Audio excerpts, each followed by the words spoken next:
Isang mapagpalang araw po sa ating lahat. Muli ako si Emmanuel o Alejandra. Ito ang aking daily devotion ngayong April 12. And for today, we are going to talk about love, lost rather, and lack of discipline. Now, this is about David, Amnon, and Tamar. To have a bit of context, I would suggest for you to read 2 Samuel chapter 13. Now, I am going to read verses 1 and 2. Now Absalom, David's son, had a beautiful sister, whose name was Tamar, and after a time, Amnon, David's son, loved her. And Amnon was so tormented that he made himself ill because of his sister Tamar, for she was a virgin, and it seemed impossible to Amnon to do anything to her. For explanation, yung tatlong characters na involved dito ay lahat na anak ni David. Si Absalom, Tamar at si Amnon. Ngayon, si Amnon, iba yung nanay niya kumpara dun sa dalawa. And so, he had this very indecent and improper thought of feeling lust towards Tamar. Now, keep in mind, anak pa rin siya ni David. Parehas silang anak ni David. Kumbaga, they're half-siblings. So, it's very, very wrong for him to have those feelings and he decided to act on them. Ang ginawa niya pa, nililang niya yung tatay niya. Sabi niya, mamamatay na ako dahil sa sakit na to. Para makagaling ako, I suggest si Tamar na yung mag-alaga sa akin, mag-prepare ng food na yun. And at first, humihindi talaga si Tamar sa mga advances ni Amnon.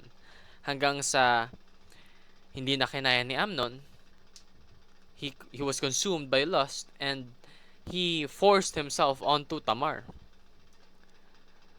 But the very bad thing about this is that sin and lust can disguise themselves as love.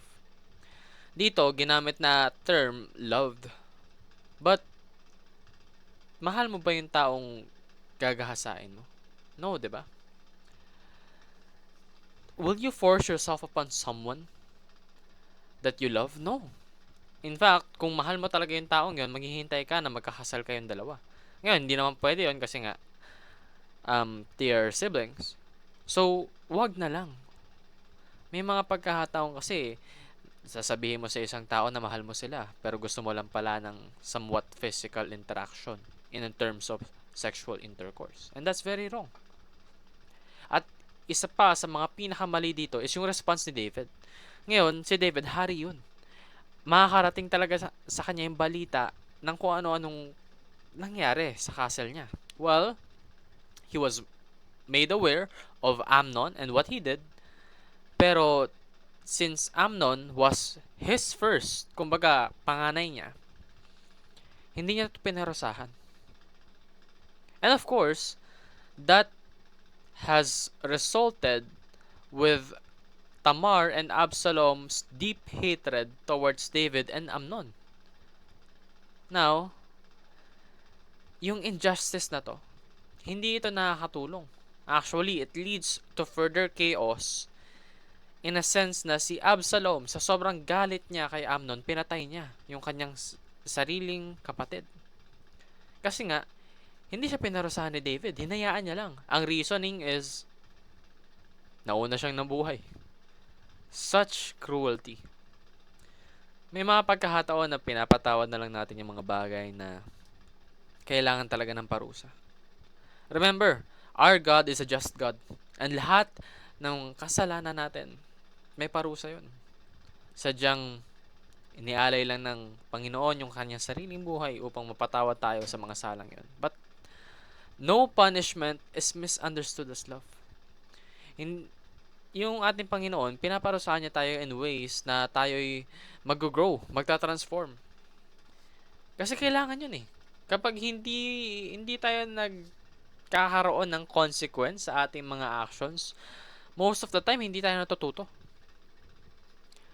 One great teacher is pain.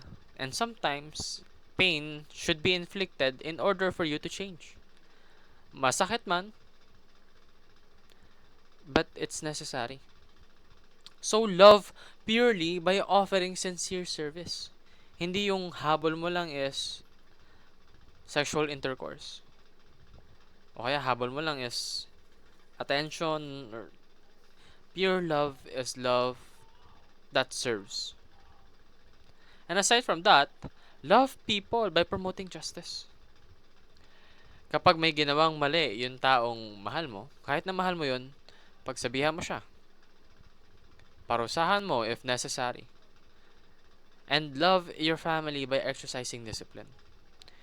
Yung pagkakaroon ng enabling mindset will only further the danger that they will face.